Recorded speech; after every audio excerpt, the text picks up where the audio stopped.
Hi everybody, it's Miss Lorenz. I'm going to talk about Unit 2, Lesson 3. We're talking about recipes here and doubling and tripling batches of various recipes. So we're going to get right to it. In the first one, we're asked, how does mixture A compare to the taste of mixture B? So I want you to take a look at A and B. They both have 1 cup of water and they both have 4 teaspoons of drink mix. So A and B would taste the same. But now we're going to look at the relationship between those and C. So mixture B uses 1 cup of water and 4 teaspoons of drink mix, as we can see here. So we know the ratio of water to drink mix is 1 to 4. And remember, it's really important that the 1 is written first because we're talking about the water, and the water correlates with the 1, and the drink mix correlates with the 4. Mixture C uses 2 cups of water and 8 teaspoons of drink mix. And so the ratio of cups of water to drink mix is 2 to 8. But then it asks us how would mixture B compare to mixture C? Well, they would taste the same. And the reason I know that is because 2 to 8, or mix C, is actually equal to 1 to 4. So if you divide 2 by 2, you get 1. If you divide 8 by 2, you get 4. And so mix C would make more, right? It would make more, like you'd have to have a bigger container.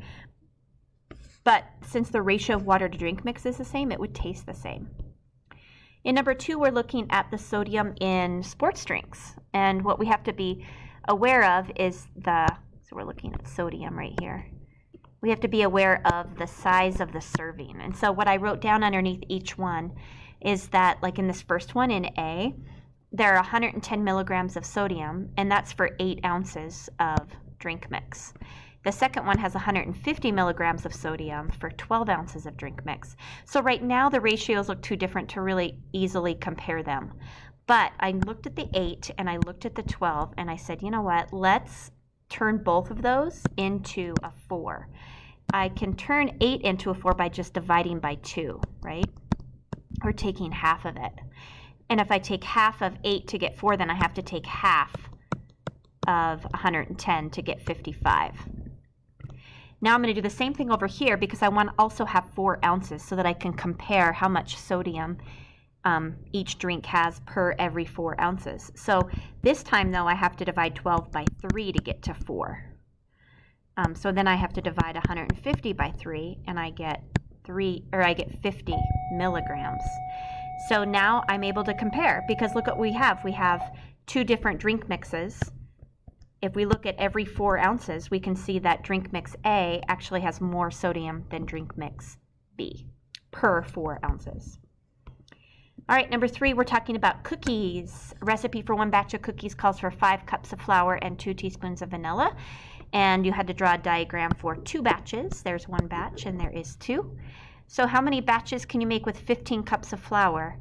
Well, I know that my 5 cups of flour in my original batch times 3 will give me that 15, and my 2 times 3 gives me that 6. So I know that since I'm multiplying by 3, that's how many batches I can make. And then I would just add like an additional piece onto my diagram here. How much flour and vanilla would you need for 5 batches? So I'm going to take that original recipe ratio, 5 to 2, and I'm going to multiply both the 5 and the 2 by 5. So 5 times 5 is 25, and 2 times 5 is 10. So I'm going to need 25 cups of flour, and I'm going to need 10 teaspoons of vanilla.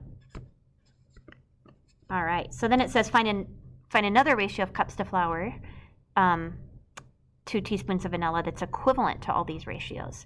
So I can just keep multiplying, you guys. Any number would work, no matter how many batches I choose.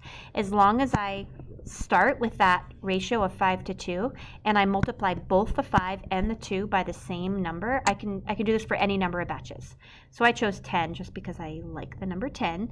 So 10 times 5, I'm going to multiply that, the 5 by 10, and I get 50 cups of flour, and then 2 times 10 gives me 20 teaspoons of vanilla. So since I multiplied both of those by 10, I'm looking at 10 batches. And of course, like I said, you could do that with any number.